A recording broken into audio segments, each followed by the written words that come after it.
talking about how to make your pieces better. I know a lot of you guys are getting ready for your recordings for CM and those kind of things. So I'll see if I can help a little bit today with that. Talking about how to make your pieces better. I know a lot of you guys.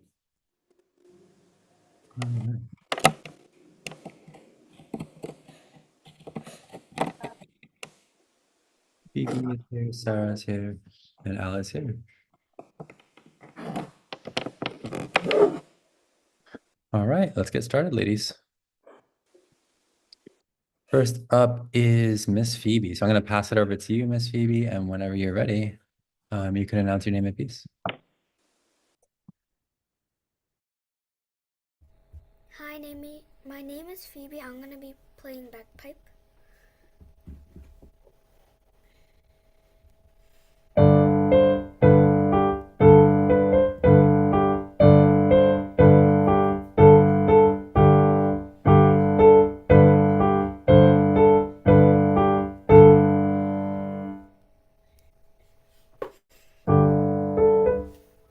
Let me just restart the second. Yeah, it's okay. Just start on the second line. Dun, dun, dun, dun.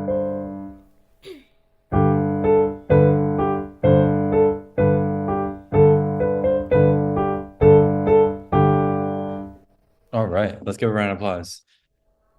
And by the way, just as a small tip before we get into the second half on with your piece, is you can play that piece a little bit slower. It's a bagpipe, right? So the bagpipe is a very, very, very loud instrument, and it generally is not a fast instrument. So bum, bum, bum, bum, bum, like almost like a march. But we'll talk about that in the second half. Okay, let's move forward to Miss Sarah. Let me pass it over to you. Whenever you're ready, you can announce your name and piece. My name is Sarah, and I'm going to be playing Long, Long Ago.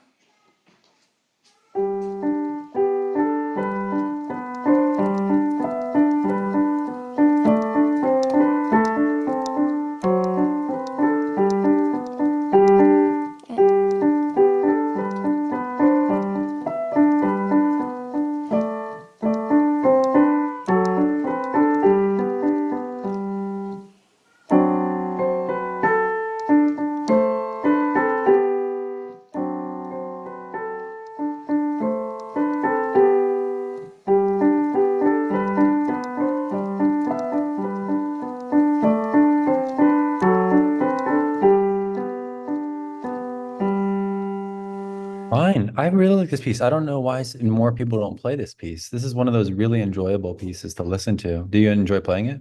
Yeah. But it's Yeah. actually kind of hard for me to do like the dynamics because I only got this piano um, on Saturday or Sunday. Oh, so you're not used to it? Yeah. Okay, don't worry. We'll talk about it. We'll talk about how to make it better. Don't worry. Very nice performance, though. All right. Passing it over to Miss Allie. So it's good to see you, Miss Allie. It's been a while since I saw you. I used to see you in Kaizen a lot when I used to teach that time that you go to. Anyway, let me pass it over to you. Um, I'm not doing the cradle song, I'm doing the whistling song. Me and Miss Nancy, well, we had time to learn both, but we spent so much time on the whistling song, I kind of forgot how to play the cradle song. Okay, no worries. Let's hear the whistling song. Okay. Uh,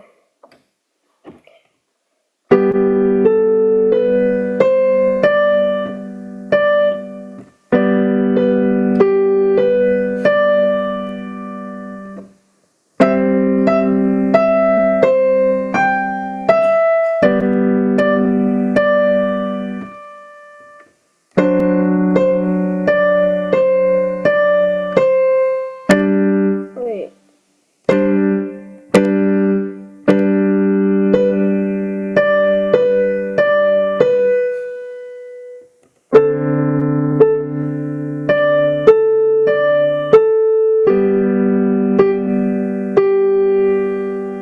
Okay, very nice. All of you girls played really well today. Yeah, let's clap it up for her. Good, I agree. Sorry, I was clapping for you. Um, looks like you have like a circus tent in the back of you. Is that an umbrella or a circus tent? You're like, no, I don't know what that is. Anyway, hey Calvin, I think you're in the wrong room. I think you're supposed to be Dr. Ludwig over in 886. Bye. See ya. All right, let's get to the second half. Phoebe, if you can turn on your video, we're going to get into the second half now, and we'll actually start with you. Okay, so first up, the first thing I want to talk about with all of you is that no matter what happens when we're playing, we're always making small mistakes, and that's perfectly fine. But when we make those mistakes, we just need to learn how to adjust or adapt to those mistakes. So if I don't know if you guys noticed that when Phoebe made that mistake, and this is perfectly normal to make mistakes, the best thing to have done there, Phoebe, in performance etiquette, as we call it, is just to move forward. So it's just like if you were doing a race, if you were racing a friend, like 1, 2, 3, let's race, run, and you're running with them. If you fall down, you don't walk back to the start of the race, right? You just get up and you run away from where you are at that point. So same thing in here. If you mess up in this area, you can just move forward. I want you guys all to try this. This is just a sight reading exercise. So Ali, Sarah, and Phoebe, you guys can just try to read through. It's good for reading. Only the right hand starts with finger one on G. The finger one is on G, just above middle C. And let's play through just from here to here. And then whenever you guys are ready, you can play it for me. And then for you, Phoebe, one thing I was hoping that you could do is, can you play for me in 2 sections? This will be the red zone. I just want you to play the red zone from memory. And then I want you to try to play the orange zone just from memory again. Okay. So before you can practice that for a second, and we'll have one of the other girls do some reading here. Sarah or Ali, which one do you guys want to go first to try to read through this? I'm not ready yet. Okay. Sarah, you want to try? Let's try it out. Ready? So finger one is on G. Start it. Right?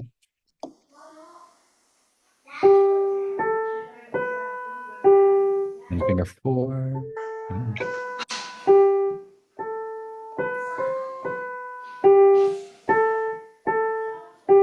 Yeah, excellent job on the reading. Good. All right. Ali, take your time. Nice and slow. Okay. Finger one on G. Just the right hand.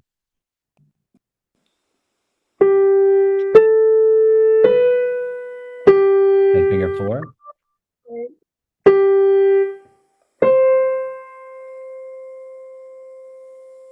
Yep. Then step up. Skip down. Then step up.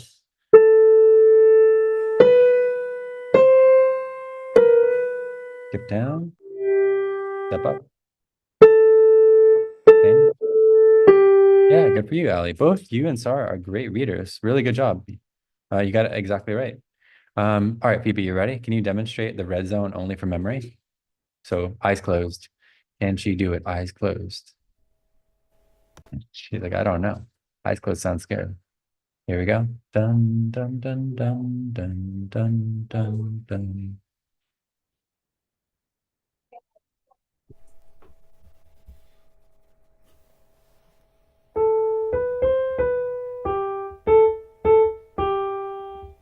Okay. And then can you do it from the orange zone? The whole thing? Bum, bum. Oh, also eyes closed, yeah. Wait, including the left hand? What's that? Oh yeah, with the left hand,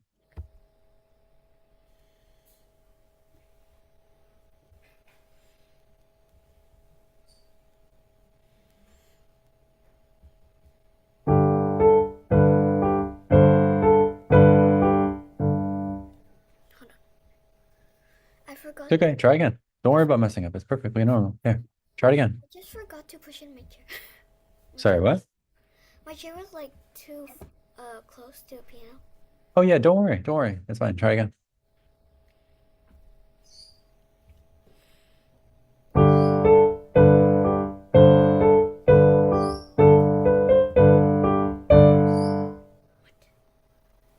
Almost. This the very last part is just stepping up. Dun dun dun. But anyway, Phoebe, it's okay. Right now, I'm giving you the tool. So when you practice this on your own in Kaizen or with your teacher, use backwards practice as a tool to improve your memory. That's what I'm trying to show you. So I'm just trying to show you that backwards practice is a really good tool. Okay, let's move forward. So now Sarah is next.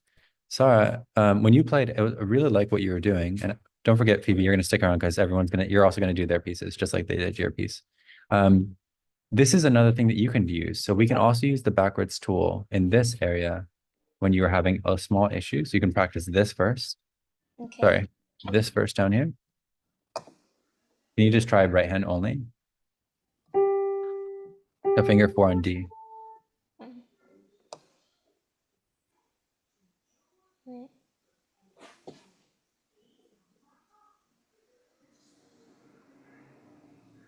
You got it? Mm. Is it too hard to start a position there? Okay, we can work on something else. That's fine if you can't start from there. Oh, Here, wait. I have another idea. Why don't, no, it's okay. Yeah, it's okay. Start from here. This, I want to help you with your dynamics, so at least we can get that done. Start with your thumb on G. Here. Bum, bum, bum, bum. Pretty good. Now, here's the thing. This is for you too, Ali. I think this could help both of you guys. When we want to play louder on the piano, what can we do to play louder? And this is like a very simple question. Don't think complicated. You can You push. like Push that. really hard. Yeah. Now, what happens if we want to play gradually louder? Meaning like little by little, because that's just like louder. Like, what if we want to play like 5 or 6 notes? How do we play a little bit louder each time? Press a little harder each time, I guess. Isn't it really hard to calculate that though? That's really hard to calculate that. What about here? I have an idea. Wait, here's a question. If you lean forward, do your hands get heavier little by little? Like if you slowly lean forward, will your hands get heavier and heavier? Not really.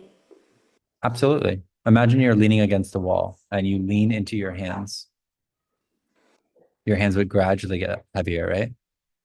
Oh, I was sitting in the wrong way. Never mind. That's a good point. You were sitting the wrong way. That's good. This is a great conversation. So wait, if our hands get heavier and heavier little by little, if we lean in, how do we make a crescendo? A what? How do we get little by little louder on the piano? Lean? That's it.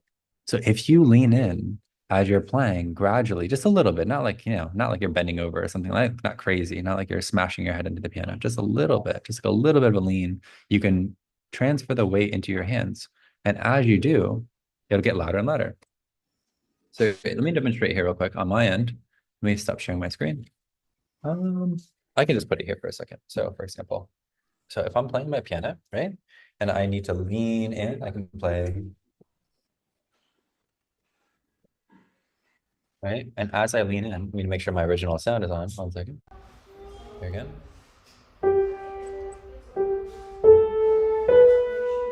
And I'm just very gently leaning forward. And as I lean forward, my weight gets into my hands and it makes my sound louder. So that's exactly how you guys can try it. So sorry, this is specifically for you, but also it helps Ali because she has some dynamics in hers. You want to try it real quick? Share my screen again.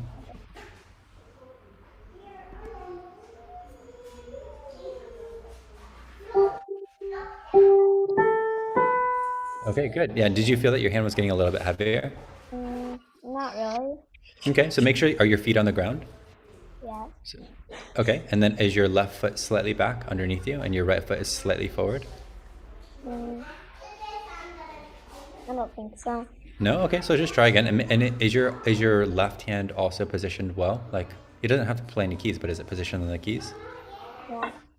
Okay, so make sure we have it positioned there. And as you lean forward, actually, it takes a little bit of practice, just like any other skill.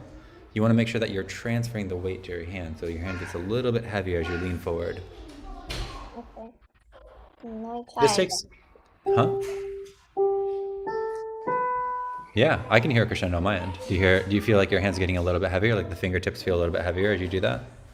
I don't really think so. No? Okay, so that's something you can work on with your teacher, and I'll leave it in the notes today. But it takes time. It's not something you can do instantly. It'll take like a couple years to get really, really, really good at it. But that, just to give you the instant idea of how to do it. Allie looks like she's trying it. Did you figure it out, Allie? You probably already done it. Oh, look, she's clapping. What is that? This is clapping flying around. Okay, and you can do that throughout whatever you're playing. So for example, when you're playing, you can have this kind of...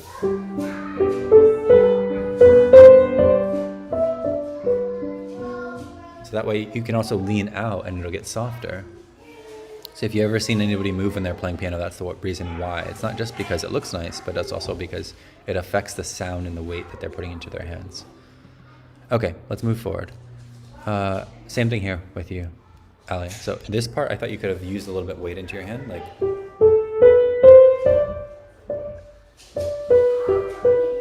this part, and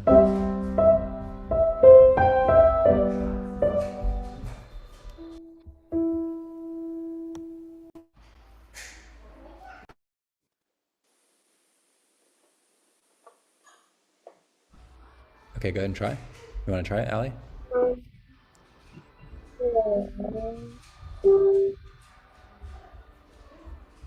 Their feet should be on the ground.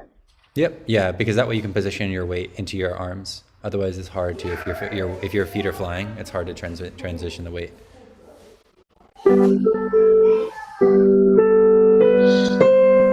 Oh wait, girls, listen. Listen to Ali. Look, she's got it. Here, can you do that again? Did you listen to her sound? Listen very carefully. Do that again. That was really good.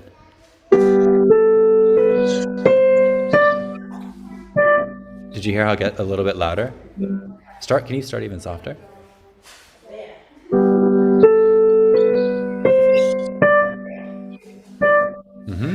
And what happens if you do the opposite? I'm just curious. Like, for example, say you do something like at the end, you do. I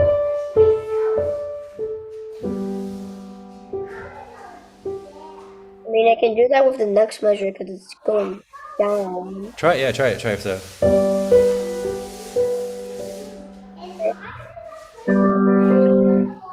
Slowly, slowly, slowly, very slowly. Like, very, very slowly. Yeah, and the more this is great, by the way. This is a great class. The more you guys listen to your sound, you'll get better and better at this. This takes a long, long time to master, but if you can just practice it little by little, you'll make your music sound so much more interesting. So whenever you're practicing, think about how dynamics can change the music. Dynamics are how we get louder and softer in our playing. Just like imagine if you only spoke with the same volume all the time, it'd be very hard for anybody to listen to. They would say, like, you sound like a robot. But when you're adding dynamics to your music, it makes the music more colorful, more interesting. And so the way that we do that is from a variety of ways, but one way that we do it a lot is by using our body weight. Okay? All of you played really well today. Thank you so much for focusing with me. And then I will hopefully see you guys soon. You guys are all set. Take care.